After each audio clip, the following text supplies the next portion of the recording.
Live. All right. So we're live. Ooh. Chat Bout Yes. Better look. It's like a shiny. Episode 3. Can work. All right. Big up yourself. We're here for episode 3. This doesn't look fuzzy though. Turn on the light. That. All right, turn it on for me. No, turn on in that. Oh, Yes. I don't think that will make that much of a difference, but Mm-hmm. yeah, a little bit. Actually good. Yeah. All right. Cool. Finger made it smudge up. All right. So big up everybody who is here on YouTube Live. Everybody who is listening on the podcast. IG Live. Big up yourself. Ask any question and we will answer it either today or on a future episode. So ask questions. This live on IG will not go for the whole time. So you might want to switch over to the YouTube Live to see the entire episode. But I want to welcome everybody back to Chat Bout Flim, episode 3. And today, I have an esteemed guest with me today. But before we go to the guest, I want to big up my co-host and producer, Jheanelle Levy. Hi, it's DJ Levy. I'll be your off-screen voice. I'm not coming on screen, but hey guys. All right, so that was Jheanelle Levy, and I just want to big up the Manchester United #1 mascot, my nerd brother, DJ, aka at DJmus. Big up, bro. Nerd Bros in the building. Bless up, bless up. Today we have a very interesting episode ahead. Our topic. You know, big up Jamar. Oh, big up Jamar. Oh no, I'm just saying, you know, the man is doing some heavy lifting over here. I'm nobody. Oh, very bad. All right, big up last week's guest, who is also in the background, which is DJ Mar, aka DJ Crackers, aka Jamar. Big up the people. Yo, big up. Ah. I want to AKA. You want the AKA? No. All Right. right. What, M16? So today we're going to be talking about adaptations. Now, as I've said before, we don't want to be held to this being our favorite adaptations. I think what I did today, DJ being one of my nerd brothers, we decided to pick adaptations based on books we have read. So there are a few really good adaptations that don't make the cut, but we wanted to kind of discuss the books that we've read, the movies we've seen, and how we can actually do a comparison of page to screen and how it really feels. I mean, for the most part, a lot of people tend to say that movies ruin the books, but I feel like our picks were good picks. What do you think? I think we made some excellent picks. Being that I'm not Simon the writer, I'm not a big novel reader. I've read a lot of novels, but I've mostly read, I would say, graphic novels. That have become award-winning. Of course, is really Comic Nerd Brothers. Big up. Comic-Con at home this year. Oh yeah, we're going. You understand? That's our first Comic-Con. We got it. All right, so before we go into that though, for those who are here for the first time, Chat Bout Flim doesn't just talk about movies. We tend to do a lot more in the episode. We're going to review a trailer today. We're going to speak about a hot topic, and we're going to talk about something local. Luckily today, our hot topic is also something local because we do believe in exposure of local film industry. All right, so going over to our co-host, Gigi, to tell us what's first. Okay, first we're gonna talk about our Talk louder for the YouTube guy. First, we're gonna talk about our hot topic, which is sadly Clive Duncan dying from Lime Tree Lane, Mr. Upton. Thoughts? Wait, I didn't mean to laugh after that. I was laughing at Gigi. So that is very sad news. First of all, Lime Tree Lane is a classic. How you feel? Well, listen, Lime Tree Lane actually launched a lot of careers of some of our most prominent Jamaican actors and even comedians. Yeah. You can look at even somebody like Johnny now, who's basically an elder statesman out here, especially on the comedy circuit. But Clive Duncan, Mr. Upton, a very iconic character. Mrs. Upton, I think, was the #1 star coming out of Lime Tree Lane. And she's referred to him as Drapos. You know? And I guess he was a little bit more measured, but still the uptown person of the show. But you know, it's important to recognize these guys because you know, for example, a show like Lime Tree Lane. This was what 30 years ago. Yeah. And it's still one of the best things ever done in film. And Is that good or bad? Both. How so? Meaning it has lasted the test of time. We're still talking about the characters. Those actors have stood the test of time. Right. So you're saying it was good enough to have that longevity. Right. Because I'm touching on the fact that, so first of all, I grew up around Lime Tree Lane, but I don't remember it in detail. Right. You know, it came out when I was very, very young. I remember it being something that would happen or come on often, but like characters and things I don't remember. I saw the picture and remember him. Right. So while you remember the characters in detail, I remember it being a moment rather than remembering it as a show. You know, I remember the intro. I remember how homely it felt, and I remember looking at it and thinking, well, that, you know. So it's really good to see something out there that represents us living for that long. Rest in peace, first of all. You know, he was an icon, you know, so we'll have to dig him up. What I will look on now, as keeping it real for a second, is that as much as it's a sign of how good it is that it lasts so long, I do believe not a lot of things are even competing with it to knock it out of the way. You know what's interesting? It's interesting you put it that way. It seems like there's only ever one very good production happening over a span of years. Right. Yeah, Lime Tree Lane, boom, done. Yeah. All right. Next one, Royal Palm, boom, done. Yeah, and good is still relative, but exactly. I'm just keeping it real. Good is relative. I mean, but for what it is, Royal Palm lasted long, did well, and entertained the masses. Absolutely. You know, so my thing I'm looking at is that I'm hoping that the film industry can improve and more money can be put into the film industry to really put narratives out there. Because Lime Tree Lane, what I also respected about it is it wasn't pushing that ganja, gun, drug narrative that we're noticing in every movie. A neighborhood. It was just a neighborhood. It was just Jamaica. Yeah. You know, so that is something that I want us to look into. When I had the episode with Shane, he said that he wanted, you know, more good Jamaican stories. I wholeheartedly agree with Shane. The stories that you tend to see that actually get a budget and get support are somebody escaping the ghetto and making something for themselves. It's like we've seen that story over and over. With splashes of violence. Yeah, and you know, so and what I do also recognize is the struggle to survive in the market and entertain who pays. Exactly. Because that's actually a big issue as well. Because it's like, yeah, man, let's make that artsy project. Let's do that great writing. And all the people who complain and love the great writing, that is the thing. You know, and I mean, it's not to say that the talent is not there. I believe that we have talented Jamaicans in every aspect of the film industry. We're talking about actors, producers, technical people, writers, cameramen. Like, we have people that are at the top level of talent and skill, trained. What I think I would love, what I think I would love to happen, just to kind of wrap up on this, is see actors like Clive Duncan. Was he teaching acting? It's quite possible. But for example, I feel like right now YouTube shows with these guys as teachers, pushing these guys out there as examples for future actors so that really and truly they can be known. Jamar wants to say something. I think it's not just about the acting, it's also about the writing. Because I dare say that Lime Tree Lane is one of the best Jamaican stories ever told. Simply because it captures Jamaica in its elements. It's the most relatable story ever put out there on film for Jamaica.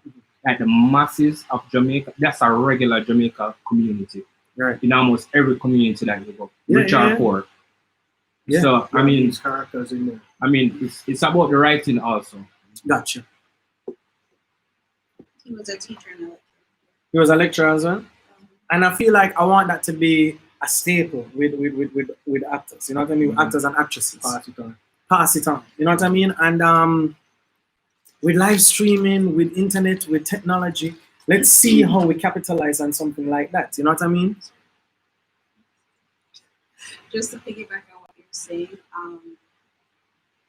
I was watching something on Jogging, the Instagram. Right. The guy from Shutters, the guy that you mentioned last week. That's in like all the movies. What's his name? Paul Campbell. Paul Campbell. They were interviewing him, and he was saying, as an actor, you can act in a school, but also write the stories that you want to act in. Right. Yeah. So you have what you want to be casted as. Exactly. So and that might be a factor that has to happen. Actors might have to be writers as well. Mm-hmm. You know, just because we don't have that booming market. I mean, we have a market, but it's not booming. And I know what I'm saying is something that I know JAFTA has been trying a lot with. JAFTA have their monthly meetings, and I know that I've been to a few of those meetings, and I was intrigued. You know, I was intrigued by what I saw. Like the public tender? Huh? The public tender or your special? I think it's open. It's out there, and when you go, you can register. You know what I mean? Oh. I don't think they have it up where just like 300 people should go. But if you're really interested, they will advertise when they have their annual meeting, and they will tell you where it is, and you can show up and sign up for JAFTA. I know for sure since COVID,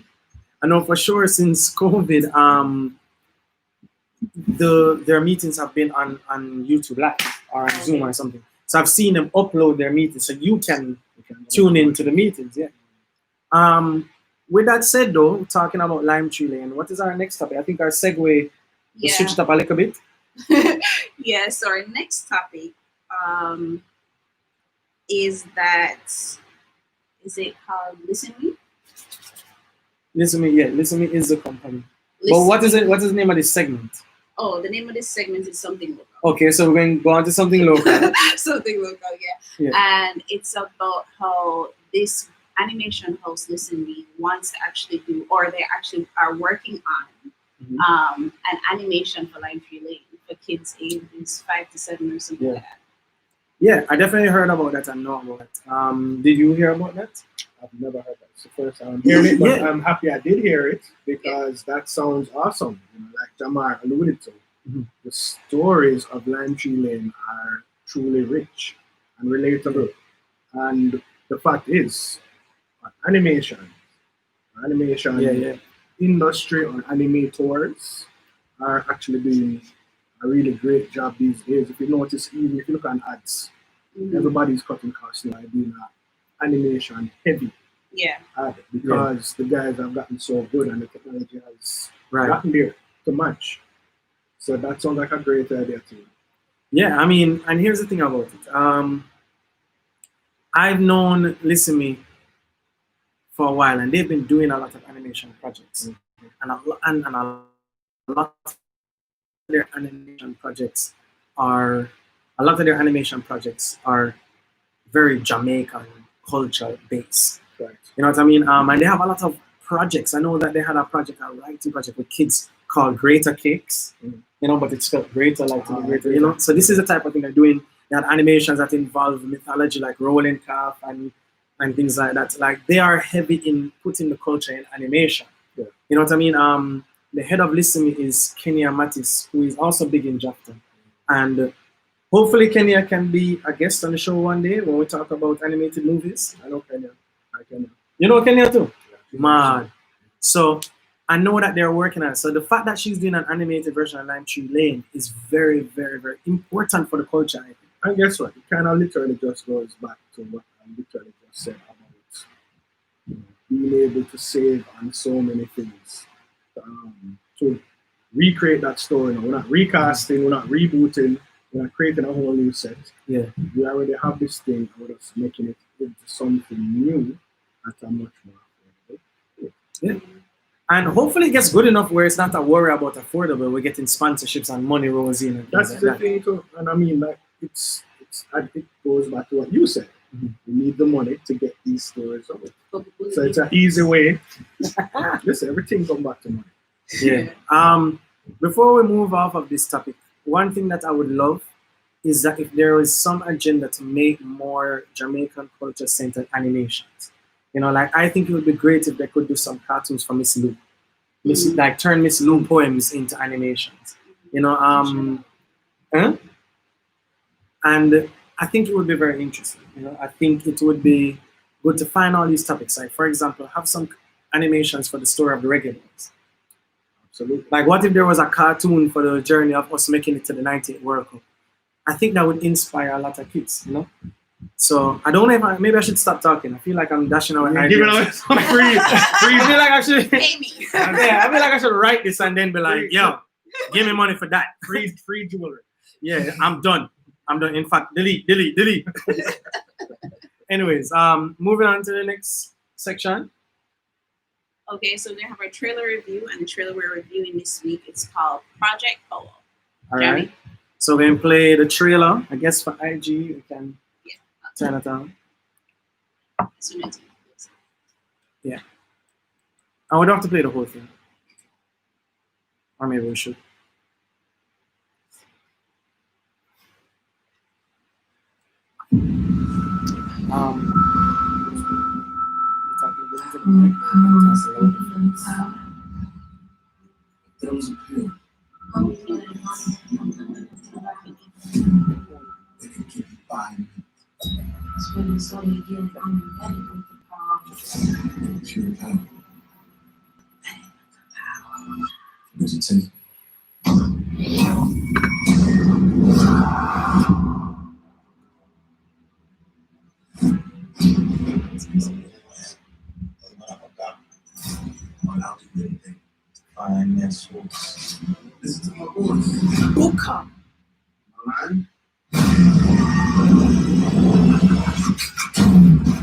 Welcome to Project Power, the next evolution of the human species.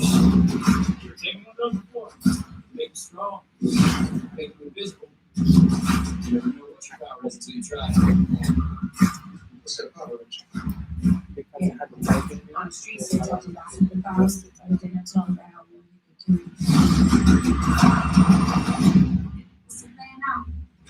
Since I'm from, gotta get back.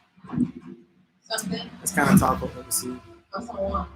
Do you trust Jamie Foxx in another movie? Hold on now. Listen. Yeah. I actually feel like Jamie Foxx has a similar track record to Will Smith. Yo, do not. Alright, yeah, talk. Agree? Oh, entanglement. Yeah, I agree that, like, especially what he did in Spider-Man 2. Oh my goodness. Spider-Man 2 was so horrible. That just I love that guy. But Joseph Gordon-Levitt. He was alright in Dark Knight Rises. He was good. And he's good in Looper and Bro, he's good in everything he does. yes. He Yes. has a great track record. Yes. But Jamie Foxx has a Will Smith record. yeah, he does have a Will Smith But record. he gets a pass, right? Jamie Foxx. And the thing is, it's hitting a little bit of the cliche side, but it looks nice. What I'm worried is that we've seen the entire movie. The entire movie! The trailer. It looks highly stylized and it was Yeah. great for a trailer. But it's not always great for a story. So, Kristen, is this based on a graphic novel as well? I'm not sure. I can ask Gigi to do some research. I'll do that. You know, so while Gigi researches what it might be based on, how you feel about that trailer? No, the trailer shot. The trailer, That movie a while ago. it looked like we saw the entire movie. That's the first thing. Second thing, I'm wondering if those are the trailer. Thanks. If those are the trailer clips that we saw, are they telling us that there are better clips in the movie? That's what I want. But those clips look pretty good. No, they look really good. They look really well shot and okay. Yeah. So, two things Yeah. that jumped out at me about the movie. Yeah, That's a very similar concept to Limitless. very. But it's just like Limitless mixed with a Black bit people. of either Marvel or DC universe, Yeah. where them bring in the whole So it's supernatural Fantastic aspect. Four Limitless. Yeah, kind of like It's that. basically Black Lightning. Jesus Oh, Christ. Jesus I didn't watch Christ. that. So I I'm never like, seen it, it's so so I don't know what you're awful. talking about. What is Okay, that? cool. What is a Black Lightning? Nobody can hear Go back in your sense. corner. Go back in your corner. Yeah, but I mean, what they're doing with trailers these days is that, as you said, them giving away the movie. Yeah. And then it's like they build up so much hype for everybody to turn out. And then when people turn out, they're like, but I saw all of the movie already. Exactly. Like there is no other clips that's so intriguing that you're like, oh my God, this was there. So, I mean, let's hope for the best because the trailer shot. I agree. The trailer shot, but also sometimes it's hard to trust Netflix. I would say Netflix. Yeah, Netflix is so hit or miss. Netflix is I would say 1 in 10, maybe 1 in 8. But the one shot. Yes. The one shot. I think Extraction was superb. Haven't seen it yet, but I know Jamar loves that one. But Gigi, thoughts on Extraction? Hold on, which one is Extraction again? With Thor. That's one with the guy who played Thor. Oh yes, that was a good one. And it's Russo brothers. That was a good one. The story could have been better in terms of writing, but the acting, the action sequence, they were good. They were really good. You should see it though. Listen, it's a spectacle for your eye. It's a spectacle. The story is okay, and it has a strong cast. Before we get into reviewing next. I just wanted to say that it's fine, guys. I just wanted to say that it also looks like a movie that would be fun to watch at Carrot with that audience. With that audience, with the Jamaican audience. Yeah. And the man are gonna be like, Bob! Yeah. So who directed this one, Gigi? Ariel Schulman and Henry Bruce. Don't know them. So we have some fresh names to look up. Yeah. All right. So, and that's another red flag for me. But at the same time, somebody have to start somewhere. Somebody have to start somewhere. My thing is, with Jamie Foxx, I'm very iffy with Jamie Foxx. He will have a really good performance. He will do a Ray, and then he will do Electro in Spider-Man 2. Electro. You know what I mean? And it's just... He still gives it his all. So do all actors. I'm not going to make that money. I mean, look at Samuel L. Jackson. Yeah. Always project. Yeah. No, but hold on. Samuel has done some really shitty characters. Not always. But not as shitty as Will Smith's movies. I dare to say his performance is never shitty. His performance, in fact, no matter what he's timing, he's always good. I said shitty characters. Okay. But you know what? I'm going to actually disagree. I feel like his characters are typecast to himself. It's only when he does shitty movies that it's ridiculous, like Snakes on a Plane. But his other... He was awesome in Snakes on a Plane, though. But he was himself. And that's what I'm saying. But outside of that, his Tarantino roles are amazing. Yes. You know, so... And that's what I'm saying. Like, he just works with the scripts. While Jamie Foxx will think this is a great performance. And not. And not be great. You know, what was that I don't think it's fair. Hold on a second. I don't think it's fair to say like Jamie Foxx and Will Smith them kind of the same age, because I think Jamie Foxx is better than Will Smith in my opinion. I don't know. When you catch performances like Ray, Ali, but that's it. Ali and Ray are on the same level. I mean, so you're saying everything else is on par with Will Smith? Everything else for Will Smith is shit. No, dog. Everything else for Will Smith is horrible. So you're saying, which one are you saying is better? Jamie. Oh. I'm saying Jamie is a better actor. I think Will Smith is a better actor, but I feel like he has more miss. Yeah. All right. So that is what make it level. So here's the thing about it, in my opinion, with the Jamie Foxx versus Will Smith thing. To me, they are the same. It's just the Jamie Foxx show is the same type of performance and fan base as Fresh Prince of Bel-Air. The only thing is that Will Smith's movies tend to be bigger budgets. But outside of the bigger budgets, the movies don't get the... So you don't feel like if Jamie Foxx movies got the budget that Will Smith got? So you don't feel like, say, if Jamie Foxx got movies with big budgets like Will Smith, that he would do better movies? Not really. Oh, all right. Because, I mean... Here's the difference between them also. That Simon maybe is not seen. I feel like Jamie Foxx had more variety and had to struggle more earlier than Will Smith. Whereas Will Smith was Fresh Prince of Bel-Air, top of the 1 and 2 movie, Independence Day. boom, you're a Mr. Blockbuster. No, and hold on, but I'm all not. of a sudden, and he kind of was tied up with that too. Hamstrung. But here's the thing: I'm not ignoring. I'm not type of things. I'm not ignoring. That's terrible. But, That's worse. but you see, that's the thing now with Will Smith now is that yes, he had all of that. That is what gave him those big budgets, right? But what he chose and how he performed. So at the end of the day, he still chose Wild Wild West because he wanted more money. You get me? So while Jamie Foxx might have somewhat of a better range in acting, what Jamie Foxx has chosen isn't much better either. So I have to judge Jamie Foxx based on what he's chosen.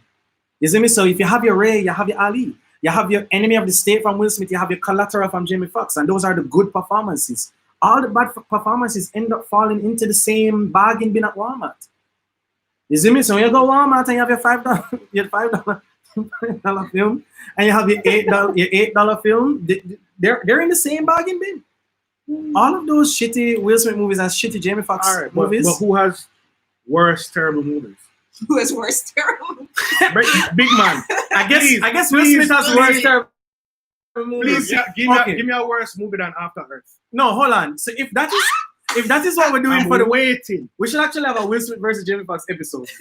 But if that is what we're using, then all right, then I guess for the shittier of the shits, we're giving Will Smith, which I'm okay After giving Earth. him. I'm okay giving him that. But anyway, I know the worst part. After Earth could have been such a good movie. Exactly, the concept was good. but let's not stray off into that too much, because that is a whole hour in itself. Oh gosh. What will have next? Now we're gonna find out more. Why he's here? What does he like? Talk to us, DJ. And then we're going to go into the topic, today's topic. Mm-hmm. Just to finalize the review, the trailer. I do plan to watch that movie, especially like what's on Netflix. Yeah, man, I don't think I would pay for it. Maybe I would, if enough people was going, just to see how people react. For the vibes. Yeah, for the But vibes. with that said, I just want to big up all of the people who are on IG. If you want to see the rest of the live, please go to our YouTube page and subscribe. youtube.com/Chat Bout Flim. If you've been asking questions that you want us to answer, that's fine. If you have questions, do it on the YouTube live, but we're about to end this live now. Please. Oh, Flim crew. Man. Ooh, merch. Club. Merch coming. Yeah, So please, my go to life. Chat Bout Flim. Chat Bout Flim. Follow merch. Chat Bout Flim. We Go to the YouTube channel. Follow the channel. United. See you there. I don't know about all that. Yo, end the live. Glory. First of all, you're the monks at Liverpool House. That's cool. That's Anyway. why I'm here. We're not getting to that right now because us English champions don't worry about FA Cup teams. Oh, Wow. Arsenal. burn. Shares Anyway. Feel the burn. Shares agency. Wait. Your choice. Moving on. All right, DJ, introduce yourself. Oh, I What is your IG handle? aka Egemus. Sounds interesting, right? It's not really that interesting. It's really nerdy. It comes from Optimus. Can you hear it? Egemus. Yeah. Egemus Prime. Get it? Yeah. All right. So I guess before we even get into today's topic, just tell us a little bit about your love for movies, us being nerd brothers, things that you like, looking forward to movies. I mean, we've gone to the movies a lot together and them things there on our little movie dates. Bro, you don't have to make it sound. You really don't have to make it sound like that. Well, I come from like a movie house. You know, Nice. those houses where movies just always on. The whole family watches the movie, regardless of what it is, no matter if there's murderation or killing, no matter if it's an animated film, no matter if it's a drama, the whole family watches together. So I've been watching movies for a very long time, and I can't even tell you how many I've watched. But also, I have a really huge love for comics. And these two tie together quite nicely. I have over 1,000 comics. Man. And this kind of forced me to pay attention to things that are actually not comic related. Like, for example, I really started loving mythology. Yeah. So I love mythological movies, and that's one of the reasons why I made one of my picks. Mhm. And then, of course, now everything is a superhero movie. everything, right? Everything. And it's like superhero movies coming like Western. So in that genre now, you have comedies and action, and you have political thriller, you have this and you have that, drama, etc. And yeah, so I mean, I love movies, love comics, love comic book movies, and sometimes I like to read. All right. Well, you know, I love to read, so that's there. And I like to write too. Man, I like to write, and I'm counting on Simon to draw me out some more. definitely. Now, the first thing we're going to do is I just want to introduce the topic a little. We're going to be talking about adaptations. As I said at the start of the episode, that for the adaptations, it's not necessarily the best, but we're picking three that we've read and the movies based on these adaptations and how we feel about it. You know, for me, a lot of them are movies I love, and we're going to kind of do a little commentary on comparing book and movie in itself. We'll start off with your first one. I do actually have a few of the books and DVDs to show off, but let's start with the one that I don't have, which is about mythology. So we'll start with you, DJ. So what's your first pick for adaptations? All right, so my first pick for best adaptation, I actually had a toss-up because this is the mythology route. Right. It was between Troy and the original Clash of the Titans, which is you know, the old school 1980s with the stop motion and the little clockwork owl and all that stuff. I do remember it. So I loved that movie growing up, and I would say until Troy, there was never a period piece about say, Greek mythology and that type of stuff that actually tapped it. Like even the remake of Clash of the Titans, it doesn't deserve to exist. Why was it even made? And there's a part two. It was horrible. It was pretty horrible. Yeah, but anyway, staying on topic. Troy, which is also a technicality because I've read the Iliad and all kind of mythological stories and all that stuff. I was really into that stuff as a kid. Basically, the Iliad is about the last few weeks in the Trojan War. Which was, of course, that 10-year war between Troy and Greece when Paris from Troy stole Menelaus from Greece's wife. Right. And took her Paris was played by Orlando Bloom, right? That's right. That soft ass bitch. Unless he's an elf with a bow. Then he's no then he's no longer a gangster, right? The only time he's a gangster. Yeah, so he was in his pretty boy film life, and basically this created a 10-year war. But if you think about Troy, it's not that kind of mix, but it's not the movie. It's not that 10 years. The timeline is more like maybe a year. Yeah. If so. Yeah, it's pretty Trojan horse. Everything done. Shot in Achilles. Sorry, I just give it the whole movie. Totally. I mean, was it totally? But you know, spoiler alert. Totally. But the Iliad basically centers around Achilles' discontent with working with Agamemnon, who was the overall king of everything in Greece.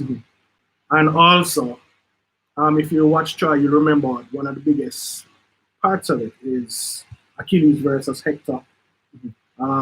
Hector is the protector of Troy. Yeah, Hector is the protector of Troy. And Achilles beats him, steals the body because he had killed his friend, and drag him through the streets. And basically, I do remember that scene with Brad Pitt and Eric Bana. Yes, Eric Bana, exactly. Yeah, and I just remember Brad Pitt just being the son. Bad man. And the man say, yo, if you don't come out and fight this man, you're gonna be known forever as a punk ass punk. And then him and then him come out there and wow. Easy. All right. So that scene I remember. So that's the scene that made me say, all right, that movie about still. Because that drag scene where the man was just like, oh no, just show some respect for the man. I said, respect your mother. In a sense. But So the big part, the climax of the Iliad is really when Priam, who is Hector's father, sneaks into Achilles' tent and begs him back for the corpse. Oh yeah. So there's this huge emotional exchange between him and Achilles and a mutual respect and etc. That's where the Iliad ends. Oh, and the movie just take it And and the movie explain. keeps going, which is also accurate So- to the various stories. So or how do you whatever feel about about that though? Do you think that makes it a good adaptation? Yeah, because guess what? That section is probably the strongest part of the movie. Between Achilles being upset with Agamemnon, not fighting, him get killed, then him kill Hector, drag when Priam coming to him. That's probably the best section of the movie. So yeah, so I think that makes it and just in play, everything about it otherwise feels great. The costumes, the action sequences are Yeah, fantastic. we felt there. We felt there. Yeah. We felt there. It's the last movie that I somewhat, well not last, but one of the movies that I felt there with that war vibes was Saving Private Ryan. Oh gosh. You know, and you know that is classics in the realms of like top 20 movie all time kind of vibe. But what I loved about Troy was just I felt the heat. I felt the pressure. I felt like, yo, this shit's about to pop off. And those scenes were so well choreographed. Absolutely. And it's one of the reasons why, as much as people have Brad Pitt as a regular, you know, like people want to say how, you know, the Johnny Depp Brad Pitt kind of comparisons that would happen. Yes, he may not have the range, but guess what? When Brad Pitt gets a role, he friggin' executes that role. I would disagree with the range thing. I just saying what people say. I just saying what people say. People left a boy. Yeah. Because you have a man who can be Achilles in Troy, then a detective in Seven, a gypsy in Snatch. Yo, that was such a good role, such a bro. good role. You know, that's my favorite movie. Yo, that was such a good role. So I think in essence, Troy is one of those movies that there are criticisms for it. Oh, absolutely. But it's really down as one of my favorite Greco-Roman war movies. Exactly. All right, so good adaptation. So if you haven't seen Troy, check it out. It's a fun watch. All right, I'm going to go to my first one, which is an interesting story. No Country for Old Men. No. Scoop. Funny story about No Country for Old Men. Funny story for No Country for Old Men.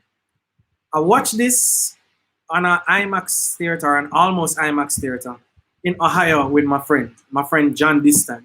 I won't ever forget, we drove out of town from college to watch this. And I remember him saying, Simon, you have to watch this movie. It's so good. And I remember sitting in the theater just, you know, it has no soundtrack. Right. Feeling nervous for the whole thing. That makes sense. It has no soundtrack. No music is played except what's on our radio. And Like the Wire. Continue. Deep. And I remember being in the theater and the movie ended. And I remember thinking, what the fuck that? You know, like, what? It just done? Yeah, done. Nothing for the good guys? What? Who's a good guy? And then for 3 days, I could think of nothing else. I could think of nothing else but this movie. And I kept going back to John, my brother John, about it. Like, yo, son, no, but why him take the money? Why? Oh my God, why did us leave it? He never have to kill the wife. Yeah. The little youth, help him and give him his shirt. And I just remember just being like this in class.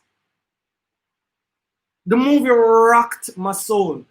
And when I eventually got the book, what I really love about what the movie did, which was there are moments in the book that move very slow, which we can compare to silences in the movie. So there are things that the book starkly describes that really hits home in moments like the camera zooming in on Chiguru's face when he's on the floor choking out the police officer. So the cinematography is crazy. It's so crazy. Let me tell you something. Like, you can see that the cinematographer probably loved the book as well. No, definitely. And it was perfect. He mapped it so perfect. And the scene where he's running away from the dogs and him go through the stream and then him take out the gun, but the gun wet. So him have to empty out the gun and reload. And then as him done reload him shoot the dog, that whole scene I'm in the theater like, oh! Just like, oh my God. Oh, no, that's There Will Be Blood. Oh, that's true. Yeah. So, so that scene, I just remember just like cringing. It's so cringeworthy. You know, there are moments that happen, and this is why like sometimes I love theater for these type of classic movies because you don't get to pause it like Netflix and rewatch it. You know, something happening, you're just like, yo, what up? You just have to you have to get the experience in full. Definitely. And I could think of nothing else. When reading the book now, I read the book after I'd watched the movie, which was the case for all of these. But I read it after, and I remember finishing the book and feeling just as empty and dark as the book and the movie ends almost the same to my memory. And I just with that same monologue from the officer, and I just remember just like feeling like so existentialistic. Yes, sir. That's the difference between me and you. I'm not into these feel bad books or feel bad films. I will never watch Precious.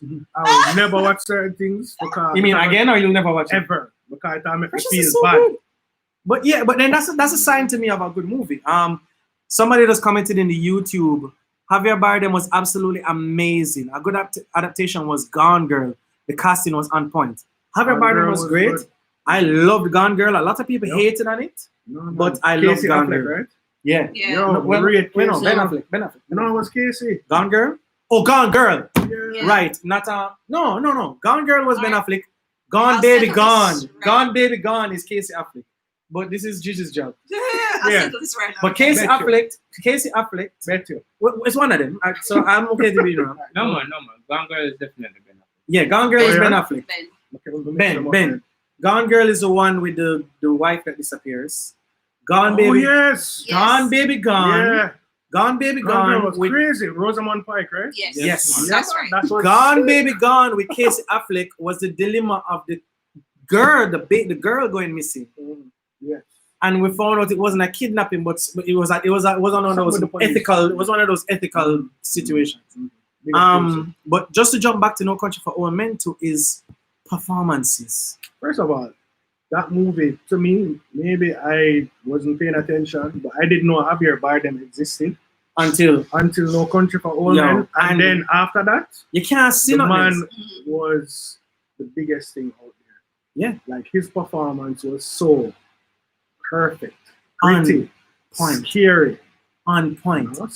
And I really loved Woody Harrelson's little role as well, where he was a little bit cocky but a little bit naive with what he was going up against, and there was a respect. There was a respect that was there on the screen. I feel like the actors respected each other. You know what I mean? And I love how it was cut as well. So I'm looking at your book now, and I'm seeing that the author is Cormac McCarthy, who also did The Road. Don't know who that is, but as he said, The Road. Now, the fact that there's a movie like No Country for Old Men and a movie like The Road, which I actually really rate. I read The Road as well. I love dystopian stuff. That means I need to at least give one of them book, even half a read. No, yeah. Clearly. I can lend you both. So, yeah. But, all right. End of podcast. That's my. But yeah, all right. But, great movie. Great movie, and I love it a lot. Moving on to the next adaptation, which is your next one. The next one. Wow. I want to say we're talking about Sin City, and we're talking about one of the goats. In terms of graphic novels. One of the GOAT writers for graphic novels. For comics on a whole. Frank Miller, who also has classic Batman and Daredevil stories. Yeah, man, he's amazing. He's probably we're talking about Sin City 1. Yeah, Sin City 1. The movie for Sin City 1, because that second movie was garbage. Again, did not exist. Don't exist. Right. So we're talking about it don't matter. It don't exist. But yeah, Frank Miller, along with the other person we're going to talk about, are possibly considered the two greatest of all time. Alan Moore. Alan Moore. Yeah. Because, and see, we have 2 Alan Moore adaptations. That's soon see it, man. We soon get to it, man. But what was beautiful about Sin City, it was directed by Frank Miller and Robert Rodriguez together. Robert Rodriguez, the man, I mean, we know him already. Why? He fits in that era. He's wild, yeah.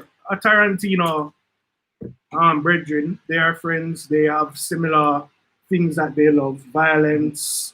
They like like retro. They like pulpy things. And I would say Sin City stands alone in film as possibly the greatest comic to film adaptation. When you're talking page to film, the movie looks exactly like the comic as the comic is portrayed. And it was also groundbreaking in that, again, people weren't really understanding what is a graphic novel. Right. And I think this opened the door like Pandora's box. I would say I was one of those graphic people. Novel. I was definitely one of those people in the sense that I don't think I really got into reading and buying graphic novels until I saw Sin City. Exactly. And then I realized that the series was out there. I realized how close it looked, and then I got into Alan Moore. Then I started looking at the Batman Year One graphic novels and things, and realizing that these are full-fledged standalones. Well, not necessarily standalone, but they're stories within its own universe. And the fact that they took the story so well onto the screen, it meant that if given the time, because when you think about it, one of the biggest problems adaptations have is that a Hemingway book, that is 250 pages is really a 6-hour runtime. Right. You know what I mean? It's really a 6-hour runtime. You're looking on Lord of the Rings, it's really supposed to be 20 hours of content. You understand? Right. So something has to be cut. Yes. I remember speaking to a screenwriter once and saying that people always get up in the air over an adaptation not being like the book. What about this part? Yeah, what about this part? And they said that we have to remember that the adaptation is the writer's interpretation of the book. Right. Because you definitely have to take some things and put into words how you interpret it. So, with that said, graphic novels give the most leeway because 200 pages of graphic novel really is 2 or 3. So you're able to do almost everything that the graphic novel is saying. Some graphic novels. I'm just saying timeline-wise. Yeah. You have a lot more leeway with graphic novels than with an actual novel. So to see how true they kept to it, because Sin City, the movie, is actually book 1 and pieces of book 3. Right. Book 2, At the End to Kill For, became a different movie, but they skipped book 2 based on the timeline of it. Right. You know what I mean? And what they did visually was groundbreaking. A lot of movies try to copy it. I think the problem with the second one is like Frank Miller Getaway, because he didn't also make another movie, The Spirit or something, and they were both terrible. Yeah. So he didn't really have the guidance of the Robert Rodriguez. Yeah, but Frank Miller just thought he was a director. Another thing with the Sin City movie itself, that cast. The casting was perfect. Amazing. And it was an all-star cast. Marv, what's name again? Marv. Who played Marv in Sin City again? Marv was the star of the whole movie. Like, he was an outstanding character. It's not my boy from Mickey Rourke. Mickey Rourke, yeah. Bro, to me, that Sin City led to his resurgence. Like, if there's no Sin City, he's not in Iron Man 2. Yeah. You know? Easily. Yeah, Iron Man 2 is hard. It is. Man make a money. Yeah. But that led to the resurgence in his career because Marv, only he could have played Marv. And then, of course, I had Bruce Willis and I had Clive Owen, who was the hottest thing at the time. Yeah, Clive Owen. He's in Children of Men, right? Oh, gosh. Yes, he is. Yeah. Oh, gosh. Children of Men. Oh, gosh. Anyway, one of your favorite movies. Let me not digress. Oh, gosh. Yo, and then you had awesome people in small roles. You had Michael Clark Duncan. You had Rosario Dawson. You even had Benicio del Toro as a talking seabird head. Elijah Wood. And Elijah Wood as one of the villains in a very unexpected role. A quick comment. Jamaican Sensation, A History of Violence is an accurate adaptation of a graphic novel. Really good movie. That movie caught me off guard, and I hear it's just like the graphic novel. but you should. It's a great movie. What? Yeah, that movie bad. So Shockingly good. So I think what I really like about Sin City, just to kind of before we move on to the next one, is not just that it was true to the graphic novel, but that it wanted us to feel like we were in that world. Yes. You know what I mean? So we weren't worried about the transfer from comic to film, because you find that sometimes comics or graphic novels don't look so good turned into films because it looks quirky. Case in point, coming soon. Coming soon? Like in 2 minutes. Oh, okay. Well, more like 10. But I get you. But Sin City, great graphic novel if you haven't read it. Great movie. What? Better? Do you really say the book is better than the... We haven't done that rating. I give them an equal footing. I also said that for No Country for Old Men, I would say the book and the movie are equal. Okay. Sin City, I would say equal as well. I would say that the Iliad might have the edge on Troy. You know. Yeah, because a little bit more might be said since Troy is On to the next one. One of my favorite book reading experiences and movie reading experiences. The GOAT. The Godfather! Now, firstly, we'll have to talk about the fact that we're speaking about Godfather 1 because the end of the book is the end of the first movie.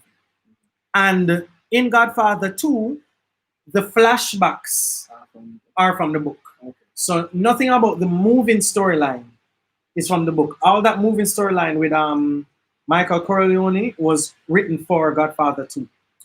But the first movie is all the book. And let me tell you something about this book. Let me tell you something about Godfather. You see Batman, there are things that the book that they did that they left out of the film that I'm okay with because it doesn't move the story. For example, you said something before the podcast where we said it did a great job of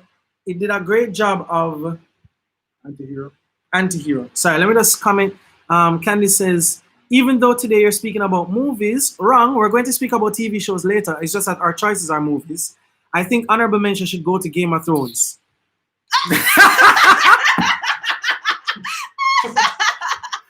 We're not going to start with Game of Thrones. And if we're talking about book to film, Game of Thrones book is so much better than the show because the show tanks itself. I don't want to start. Sorry. Godfather. No, the Godfather book was so good that I'm actually really surprised at the fact that I have to say that I still think the movie did better than the book. Mostly because there are things that the book proposed that the movie made us experience. And that main experience is that I feel like the movie did a greater job of really making us cheer for the bad guy. You know, to the point where you're thinking, who is the bad guy? All of those people are bad guys. Michael Corleone, Sonny Corleone, Don Corleone, they're all bad guys. They're all criminals. But you cheer for them because I guess they're going up against other criminals. But it doesn't change the fact that they're criminals. But they put us in this world that I really, really love. And like, for example, Luca Brasi. We felt really bad when Luca Brasi was sleeping with the fishes. Hold on. It's funny that you mentioned Luca Brasi because my brother read the book. Yeah. So he was explaining, I mean, in the movie, he has a very tiny role. Right. In the book, my brother is explaining to me that Luca Brasi is like the baddest man in the whole organization. But like, so for example, we don't realize the impact as we think that they're just killing one of their men. Yeah. But what they did when they killed Luca Brasi, that was the statement to say, we're better than anything you have. The baddest man. I think if I remember correctly, and I hope I'm not wrong if you fact check me, but I think Luca Brasi made his name when he got an Irish girl pregnant. And he waited until the baby was born, right? And he said, no Italian will mix his blood with an Irish girl, and took the baby and threw it in a fire. That was Luca Brasi. That was Luca Brasi. That's pretty terrible. So when the man them send him own a baby, you there? We can fact check. If it terrible. wasn't Luca Brasi, it was one of their men. And that is how bad, that is how gangster. That's terrible. That's terrible. And then that's terrible. Terrible. And then that was who was, and then that chapter, I remember the detail of that, the writing of that was so deep to me. And when I watched the movie, I just remember thinking, wow. I actually watched it. I watched Godfather 1 on VHS. Yeah, of course. I still have the VHS actually somewhere. Listen. And it's one of those things where as soon as tape 1 did done, I was like, yo, tape 2. That was Luca Brasi.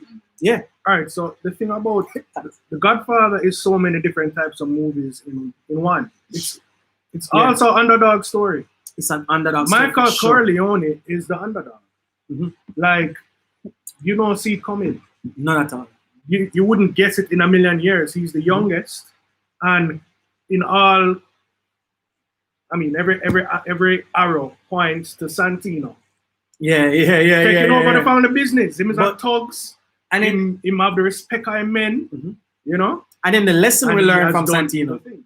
And then that's another thing that it does, that makes it such an iconic film, is that it teaches that lesson. Yeah. You know, it teaches that lesson, and it's to the point where they try too hard to teach that lesson in part 3, and that's why part 3 is hated. And it's funny because I always tell people that part 2 is my favorite of the films. I think part 1 is the best one. Oh yes. You know, just my preference is part 2.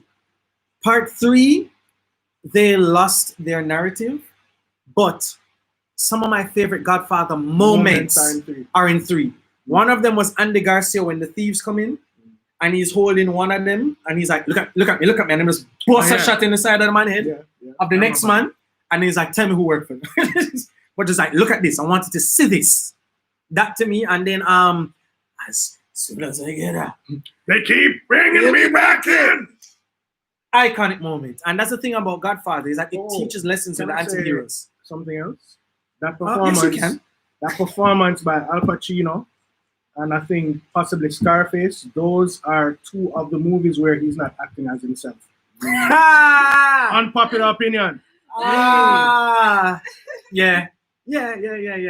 And the Scent of Old Man. All right, cool. I think acting as himself started probably after Carlito's Way. Every movie after that is Al Pacino as Al Pacino. Yeah, because Serpico, he was really good. Yep. Donnie Brasco? Yep. Bro, what a fall off. Anyway. But that's that with Godfather. I mean, anything else you wanted to add to Godfather? Literally, all human beings need to watch The Godfather. It is a movie for every person on earth. Like, if you watch Godfather and you're not entertained, stop watching movies. That's done. I think that's a good segue to or stick to Tyler Perry. Oh, shade. Or stick to what? Stick to Tyler Perry. Shade. And it's I overcast. feel that too, not my chest, no, you know, whoever chest. All right, so we're going to use that and move on to your final film. That was my final media experience, because we're going to talk about both. Watchmen, the GOAT of all graphic novels, universally recognized as the greatest graphic novel ever written and drawn. Now, this is by Alan Moore, of course, who Simon and I just referred to as the GOAT. He is definitely, along with Frank Miller. But Dave Gibbons, the artist, is also underrated. Very. And when he and Alan Moore set out to make Watchmen, they decided that they wanted to maximize the art of comic books. So they wanted to create something that only could be done as a comic, never to be replicated in any other form of media. Right. Hence, why the movie is so terrible. You know. But what's about HBO? Oh, we're going to talk about HBO. So, all right, just to kind of stir the pot a little, I didn't hate the movie. I didn't like the decisions that were made, but I didn't hate the movie. And I think it gets considered to be a lot worse than it is because of how good the graphic novel is, which in itself is a scale. In itself, it's a scale. But I've heard people try to say it's one of the worst comic book adaptations and da. There are worse comic book movies out there. Like, it's not the same level as Daredevil movie with Ben Affleck and Jennifer Garner, which is what people try to do with it. It's not Green Lantern level. You know, what I mean? Jesus. Yeah, you know what I mean? It's not that. But the thing about it is that what it couldn't do is put all of that, all the information, into a movie. It couldn't do it. It should have been like a 3-part or something like that. Yeah, honestly, I agree with that. It's the thing with this is that not only did you have the main story happening, you also had little snippets, little files that were attached to each chapter that you could read through, so you get yeah. There's so much information in it. Then you had the pirate story, the pirate story, comic, which was a comic inside a comic. Yeah, so it got really meta. It got really meta. But I think they made the film was always going to fail when they hired Zack Snyder as the director. Oh, no. Now the problem is, big up Zack Snyder, you're good at what you do, but what you do was not good for Watchmen. No, I mean, right now, point is, is he good at what he does? 300 is great, right? Full stop. The first time you watch 300, it's great. But I'm saying that's it. Full stop. That's actually it. And then the thing, all right, so just to kind of jump in on the Zack Snyder thing, and that's what the real problem is, and that's why Zack Snyder spends his whole career defending his movies. Yep. He's trying to tell people that he does his movies and the directors don't give him the final cuts. And that is an issue. You know, that is an issue because, for example, I rewatched Batman vs. Superman, a movie that is hated, and his cut makes more sense than what was on the screen. Okay. And it comes down to the same factor with this, where what is really happening is that all that information that is in Watchmen is connected. Like the goddamn book, in the center of the book, it is all balanced. The whole book is supposed to be. I can't find it. No, you cannot show them this. It's all 9 panels. It's all 9 panels, and then when you reach to the center of the book, it has a symmetrical thing right in the middle, and it's chapter 8. Gigi, can you find chapter 5 for me? So I can show the public. So there's something technical that it does that the movie can't bring out with one movie. And I think that's why it's important to recognize Dave Gibbons along with Alan Moore, because the art is a big part of what of the impact it has. And so what I'm saying is, and with Zack Snyder, if you keep flipping, you'll find the middle page. Trust me, you'll see that it's the middle page. I hope. You're going to say Ozymandias fighting or something. She don't know what that is. Oh, nice. Yeah. So the thing, yeah. I must go. Yes, all right. That is it. So for YouTube, I know the podcast can't see this, but for YouTube, you can you see? Yeah. It's very balanced. Let me hold it while I talk. Yeah, it's very balanced and it's split right. Yeah, you can put it.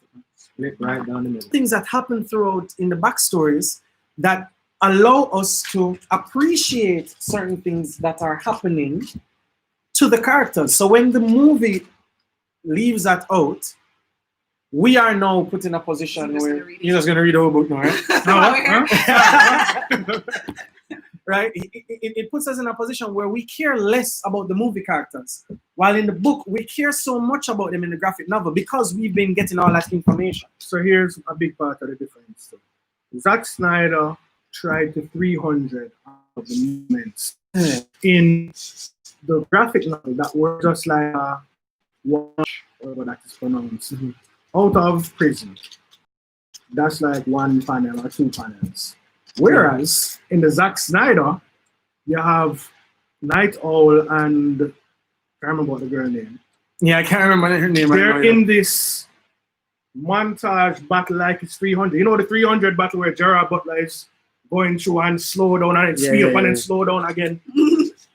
And then speed up and then show them all the kick. Show them all the kick then.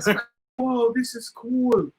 But then when the importance is on this, there's just so it takes much away from the story. Takes away from so much. And a big part of the story is that the superheroes are not that super. They're Right. pretty much regular people that just may be smart or maybe have technology. Yeah. The only person with powers Is Dr. Dr. Manhattan. And man does he have powers? Yes, No, I'm no, he has all the powers. everybody. His power, his power McPowers. Yeah, better than Superman. Now, with that said, we have complained about the movie, but Yeah. I know one of the reasons that this is in one of your favorite adaptations is what the TV show does with the Watchmen. Listen, Listening. listen me. Yo, Big up Kenya. Watchmen on HBO. That's one of the best new shows, Yeah, hands man, down. I really enjoy it. And I want to say, I came in because of the movie. I took very long to watch it, so I wasn't like one of those that was there at the beginning because I thought it was just a remix. Right. I didn't realize it was a continuation after the novel. So it's set in 2019. What would have happened if the world had continued after this thing with the alien? After the alien drop. Yeah, after all of that. And So they're ignoring the movie that tried to switch that narrative. right, they ignore the movie. It's not Yeah. to do with the movie. It's all about the actual graphic novel. See, like, you guys Immediate want to win. ignore the movie too. Immediate win. The movie don't exist to me, right? But I have to say, episode 1. Should we talk about episode 1? It's like I feel like I don't even want to give a spoiler Well, what I because was of the opening saying, scene. it's been out, so who never see those? Yeah, but who never see it? Mer. John Yes, Mark. Oh, so you haven't seen it? No. And you plan to. Why are you here with us? Jamar. Because of what he just said, because of what he just said, Yeah, go on watch no it now. more watch it. Yeah. It's just I was just like after seeing the movie, like I'm not interested to see nothing else on screen with Watchmen. Yeah. But because of what you just said about it, I'm like, all right, better give Hate it. Because I do believe how the book ends would have looked ridiculous as a movie. Probably. But I do believe if he had broken it up into 3 parts, maybe it could have worked out. Hold on. So you will get that from him. I know you said that you're not giving any spoilers, but do you agree with them coming back for another season based on how it ended? Ooh, I heard something like the showrunner said he's done. And that was so they actually have now framed it as a limited series. So and I think the stance that HBO has taken now is that unless he comes back, it's a limited series. Oh, Okay. interesting. Yeah. All right, but the show itself, you said, had an impact for him. I want to say, all right, that opening scene, listen, it was mind-blowing, especially with all the social issues that are happening now. Yeah. And it's crazy. The timing of it was unbelievable. I just don't want to say what it is because it's such a visceral representation of what happened. I remember watching that opening scene and being like, hold on. There was a war. I feel like we can talk about opening scene because I feel like the opening scene would actually make it interesting for Jamar as well. Boring. So a little bit more interesting. What I liked about it was that I figured out what it was on my own. After watching it and being horrified by what You had is to what go is and being then predicted. Google it? No, I knew about it. Oh, okay. But I was like, hold on. Okay, there's so we're talking about it? Yeah. All right. So basically the opening scene, because the whole the setting of the whole series is in Tulsa, Oklahoma. And the opening sequence depicts the Tulsa race massacre. And so I'm watching this, I didn't know what that was. So I'm watching it, and there's black people, and there's black owned stores, and everybody's looking happy. There's black families, there's a black movie theater. They're watching the movies, and the hero on the screen is black. And it's like, oh, this is weird. And why they show how it's jumping. And then all of a sudden, there's a war. There's people being killed, men shooting, families have dropping bombs, which I didn't know was really a thing. They literally blew up Black Wall Street. Like They planes. saw black people getting money and they just blow them up. Planes were dropping bombs. And then I was like, hold on, is this an alternative universe? No. Europe or France during World War? And then This is Oklahoma. and I was like, oh my goodness. this show actually dropped before the Black Lives Matter. way thing happened. before. It's Watchmen fan. But yeah, no, and I think the impact of that show is very important because it's loosely an adaptation because it's adapting the characters and moving forward with it. But there are so many great moments, like even when they took that nostalgia medicine. Yes. That made her relive. That That's made the her best relive episode. her grandfather memories. Best episode. Was so powerful and impactful to me, you know. And it's one of those shows where I'm glad that you included it onto this adaptation thing because it shows what you can do with good writing. And this is where Zack Snyder's team failed because they had the good writing and turned it into bad writing. And now this has good writing and turned it into something good as well. All right. And so I really like that. What I will say, and I think it's important to note, Alan Moore is kind of crazy. Oh, yeah. So I'm hard to work with. So I'll give them that. He was probably not the most available source. I know Dave Gibbons has always made himself available for all these adaptations. I know he put his stamp on the HBO series. I'm not sure about the movie. But Dave Gibbons put his stamp on the HBO series. Right. And that was important. And I think Alan would like the HBO series as well. I mean, the performances are spectacular. I know he's not going to watch it. Well, I know. But yo, Regina King did so well. Boss lady. Definitely. My boy there, rising star that, you know. The name? Dr. Man. Oh. Yeah, something Martin. Yeah, I won't be able to say Abdul. Abdul. Yeah, Abdul Martin. Yeah, he did really good. He is. He was also in Black Mirror. Yeah. AKA yeah. that awful episode. Hard to do that. Yeah, he did have sex with a polar bear. All of Black Mirror. Black Mirror, yeah. Black Mirror is my episode. We're not talking about Black Mirror right now. We'll have a Black Mirror episode itself. Yeah, I remember he was also in Aquaman.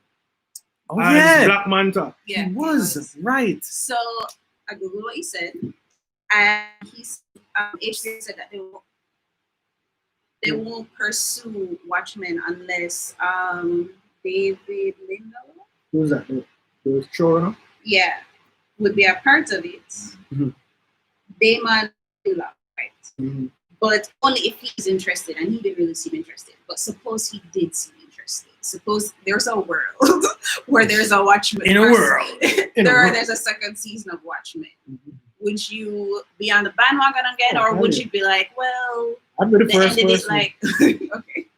I mean, the ending is pretty cool. We don't actually see what happens next. Yeah. But they leave the door open. And then one thing they didn't really explain either was what's happening with the stepson. He seemed to have some kind of powers. Where he come from and why. That's true. You know? Yeah. Right. All right. So Watchmen the show, watch it. Watchmen the movie doesn't exist. Watchmen the graphic novel, buy it. Which leads us to our last one, which is another Alan Moore. It's a pretty graphic novel heavy. Can I drop a fun fact before you get into that? Go ahead. What a Game of Thrones writer named David Benioff? Mm-hmm. Yes. He also wrote Troy. Moving on. Fun fact. So the last adaptation we're going to look on today, I just want to big up. There are a few that I haven't read the book, so I left it off today. So Lord of the Rings is one of those adaptations that I thought of. One that I really wish I had read, which is Fight Club, one of my favorite movies of all time. That is an adaptation, and hopefully if we have a part 2 of adaptations, I will revisit those as well. I think those are some. I know Jungle Book was one of yours that almost made it. Jungle Book, you know, was really enjoyable, and I mean, I actually enjoyed that Rudyard Kipling version, which is really different. Yeah, man. The live action one, to me, it's the best live action Disney film to date. The rest of them kind of try copy the cartoon too much. Okay, that one. So those are definitely our almost made it. Oh, and also, can we say every comic we've ever written, every Marvel? Well, you know what? But it's too hard to get into. And that's the thing. I wanted to. I know we kind of did it with Watchmen, but I know that's a continuation of that story. Right. So I kind of wanted to talk about the story adaptations the most. And that leads to my last one, which is Remember, the 5th of November. Yeah, it's right. It's right here, Sam. It's right there, is that? Yeah. It's right here. So you were I don't know why my brain was. Remember, the 5th of November. So the thing about V for Vendetta is that a lot of the people who are big fans of the graphic novel don't like the movie. Not because the movie was bad, but because of how much they changed some of the things structurally. Right. But what I love about the movie is that it still kept everything thematical. Right. It just didn't put it right in the middle of the exact, like, that person rather than a prime minister was supposed to be a newscaster, that kind of thing. All right, so I have a question for you. I've not yet read the graphic novel. I'm probably going to go home with it right now. Let's put it on my pile. Right? Hugo Weaving. Don't you owe me a book? I still have one of your Batman. Don't worry about it. All right, cool. All right? Hugo Weaving. His performance as V and the way he spoke and the things he said. So, quick fact. How was reading it versus seeing him speak in the way he did? Quick fact is he's not as humanized in the novel, so he isn't as spoken. But which do you prefer? No, I kind of prefer. I feel that speaky spoken they have a vibe because here's the thing. I very think well speaking man that is so. Reading the book, violence. reading the book and watching the movie, I am pretty sure he did that to be a character in the movie. Right. You understand? Because all right. him have to making money. Sorry to keep cutting. Yeah. But kind of like Bane. So the entire movie you're in a mask. So your voice becomes a big part of your performance. So I take the comparison, but where I think it differs a little bit is with Bane, there's a lot of other acting he's able to do. So for example, he's able to show emotion with his eyes. He's able to, that was a big part of even the Fufu death scene. I don't even want to talk about Dark Knight Rises and how they try to force in woman power over character story. But Bane, there's a lot more that he could do, especially with strength. With V now, they replaced it with elegance. And I think they wanted really to get a bang for the buck by giving him a lot more dialogue. Right. There's a lot of the relationship that is fleshed out differently in the movie than it is in the book. And the book gives them a little bit more time. You know, so with V, they kind of had to up that relationship between him and Evie. The thing that so for example, Evie starts off the graphic novel as a prostitute, while in the movie she's a newscaster. You know, and the police like sees her on the street and wants to punish her with rape, while in the book she's a prostitute. So they give you a different type of sympathy.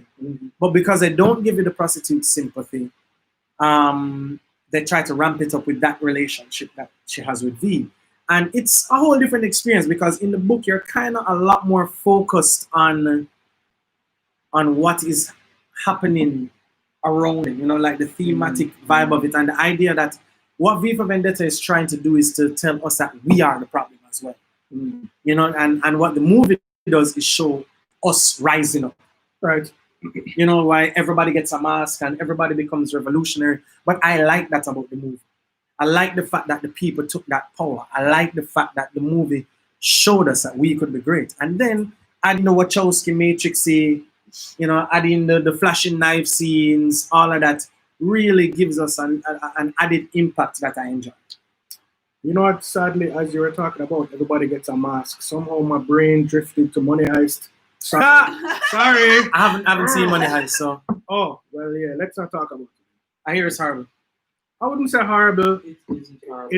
I hear it's annoying. It's annoying. It is annoying. It's annoying. It's melodramatic, but it's not. It's annoying and melodramatic, but I love it. I wouldn't say regardless. I like it. Like with all the things wrong, you know.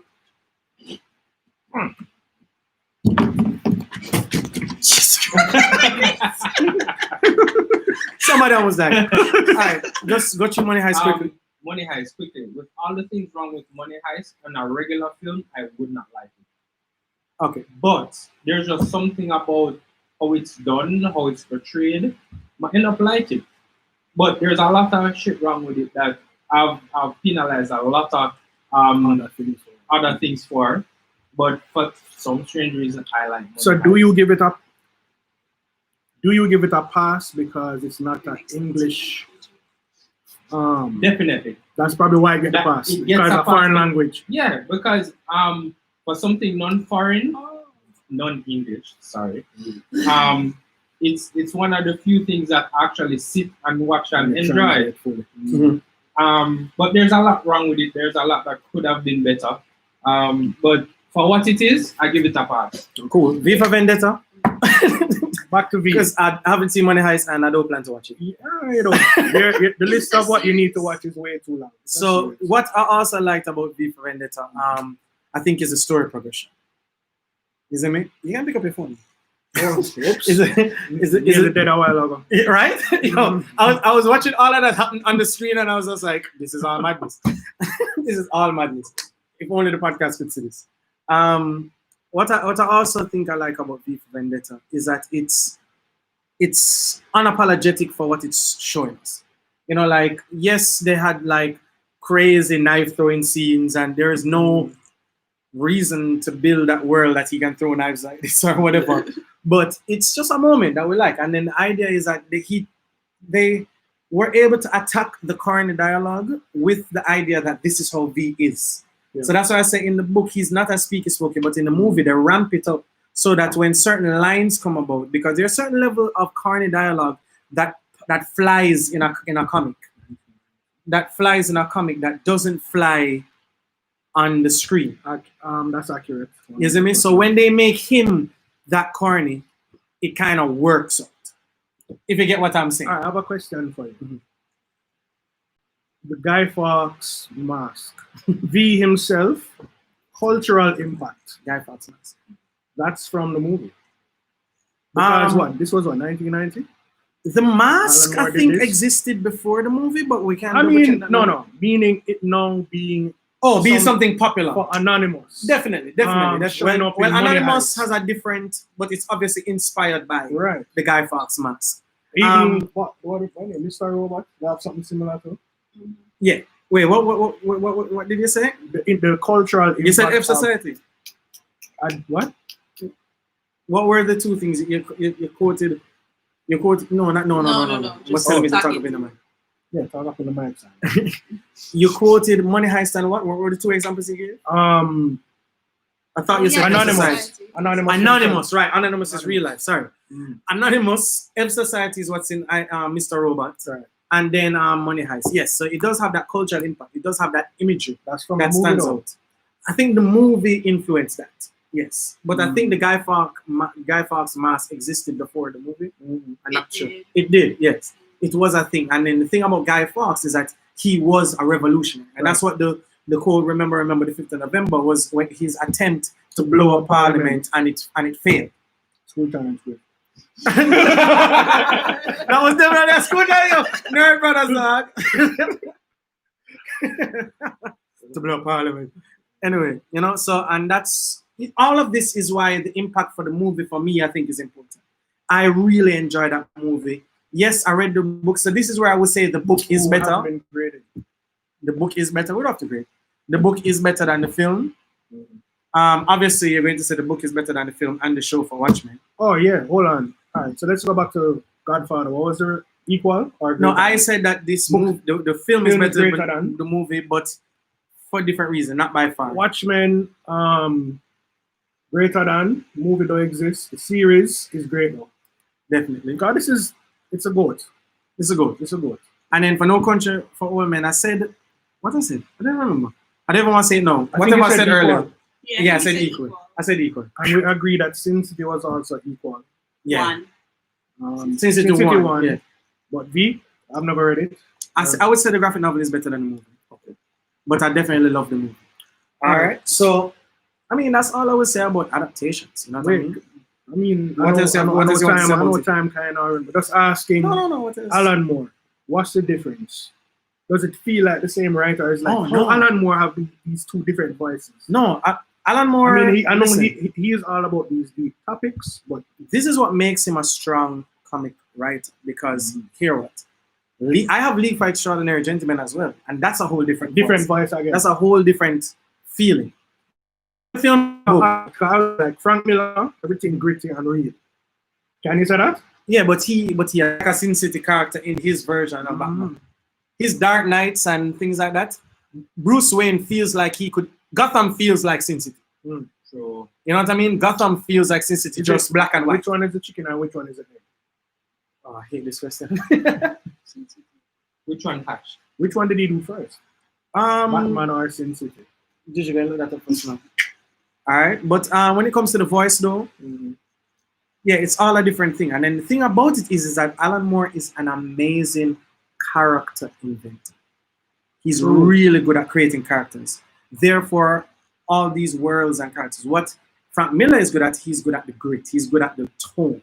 To me, he's good at elevating characters. Possibly. But I still feel like the tone. When Daredevil did that wearing yellow and red, yellow leotard. Yeah, true. You never say Frank Miller coming. Turn him in this but for me, Batman level. Grittiness, so the man could have delved in. But for me, that comes down to tone as well. You get, in my opinion, there Depth, it's a certain tone. tone lends more depth as well. And I'm not saying no, you know, I'm just saying for Alan Moore, he builds different characters. You see me? Yes, I'm also agreeing that Frank Miller elevates the characters that he takes, but he gives most of them that same gritty tone. But that's what elevates them. Right. You know? Okay. So, but that is basically the adaptations. You know, this is deep. I feel like the nerds would have loved. We can save that for talking comic. Chat Bout Flim. Sorry, Chat Bout Flim. Wow, that was so amazingly horrible. Gigi, where are we on to next? What are you really? Love to hate it. Love to hate it. So we're gonna ask you our question now. Yeah, and the question is, if you could have a superpower, what would it be? If I could have a superpower, I mean, my favorite superhero of all time has to be Wolverine. Overall. So he's about to steal. He's about to steal my power. Healing. But this is why we're nerd brothers, bro. No. May I go a little bit further. Angel, when he probably in the 2000s, they did some kind of retcon where he got a power where he could heal others. I think with his blood. So I like that power even more. You know, to heal others. All right. So that's actually mine. That's what I always answer. That's all. It's literally even. It's like I say healing. Just heal me, like regenerate, and to heal somebody else. But also, I mean, kind of like Star Wars. A close second. It's stupid, but I always wanted Colossus's power. It's so stupid, but I always loved it for some reason. I don't know. Turn into steel. Tell the people what Colossus power is. Turn into steel and be super strong. I don't know. Not very useful, but steel. Being super strong is super interesting. All right. With that said, I want to just big up everyone who was on the live and listening. I do see that people were there. For those who are tuning to podcasts, like, share, and subscribe. If you have any questions, hop over to our IG, which is at Chat Bout Flim, and ask anything you want. We will probably bring up your questions in the next podcast. Please subscribe to the channel. Please share the channel. At DJMus, at Jamie_Andre. Yeah. Big up Jamar. Big up at Jheanelle Levy, my co-host. Big up Jheanelle Levy. But they still get to see us do this.